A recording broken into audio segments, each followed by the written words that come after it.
ना हम थाना में ना जाम नहीं कुछ कोई दे।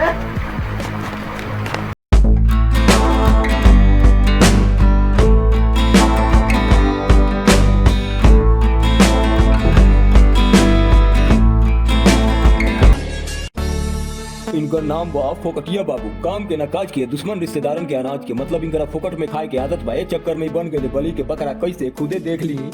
चमड़ी जाए तो जाए पर दमड़ी ना जाए के जाए। आज कौना रिश्तेदार के घरे जाए जाओ कि साला पेट पूजा। सोच फोकटिया सोच, कहाँ जाए जाओ। मौसी क्या चला जाए। अरे तेरी मौसी तो गल अपना बेटी की है, अब का मन उपाय हो।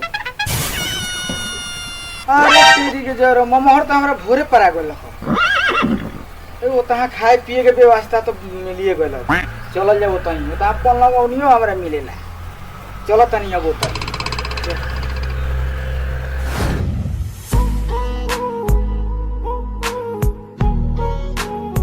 ए साला झोपड़ी से महल बन गया।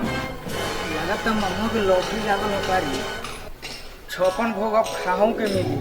1500 से पाव लगाई तो कम ना ये मिले के चाहिए। चलो ओ मैं की ना सुनो करू हो। ओ जल्दी करे कारखाना जाए के देर होता। मामा ओ मामा। हरी भगिना तू मामा प्रणाम। जियो मोटा जा तुझी में समा जा। हां मर्दे आशीर्वाद देता रह कि अंतिम संस्कार करता रहो। हमारे स्टाइल हम तरह भगिना, हम कोनो काम स्टाइल में करें। तो यही स्टाइल में हर कौन लगाइयो दे दो। हां देम जरूर देम। चलो पहले तोरा एक अपन कारखाना दिखा दी। चलो भगिना दिखाई। चलो भगिना अपन कारखाना दिखाओ तानी, बहुत बड़ा कारखाना बा। चलो दिखाओ। ए मामा ई का हो बड़ा बास मारता। जान तारी भगिना दारू मंगाओ तनी। दारू का दारू बनावे लगलो। जहाँ तरह दारू बनावल बेच चल पियल तीनू अपराध हो। हां भगिना जानी ला, मगर भूखे मरला से बेहतर दारू बेचो। ए मर्द समझत काहे ना बड़ो, ये काम में बड़ा खतरा बा।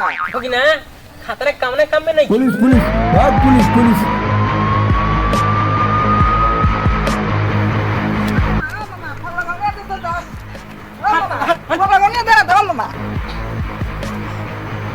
मामा तो भाग गइल। फोन लगइया कौन दी। हम देम। तू क्या हो मर्दे। हम मामा ही है भगिना, पुलिस वाला मामा।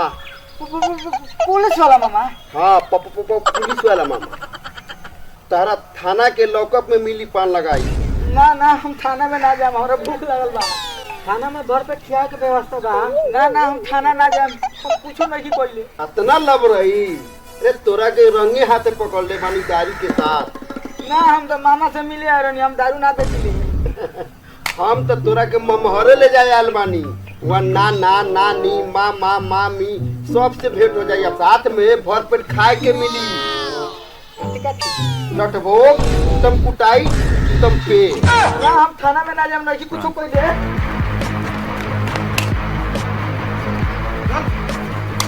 भागत अरे रे। पुलिस जी समझत काहे नहीं कि हम दारू ना बेचिले। हमरा पता बा तू ना बेचीली, तोर ओरिजिनल मामा बेचेला। हमरा तो ड्यूटी पूरा करे के बा। ढेर छरियो मत, तो यही लग छूट दे। भाई भाई भाई भाई, भाई।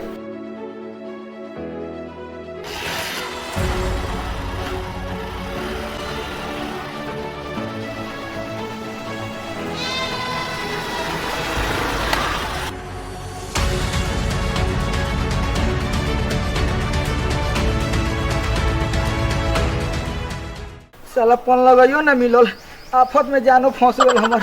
आई दादा मेरे तो एल लग गए, मेरे तो एल लग गए। Fearless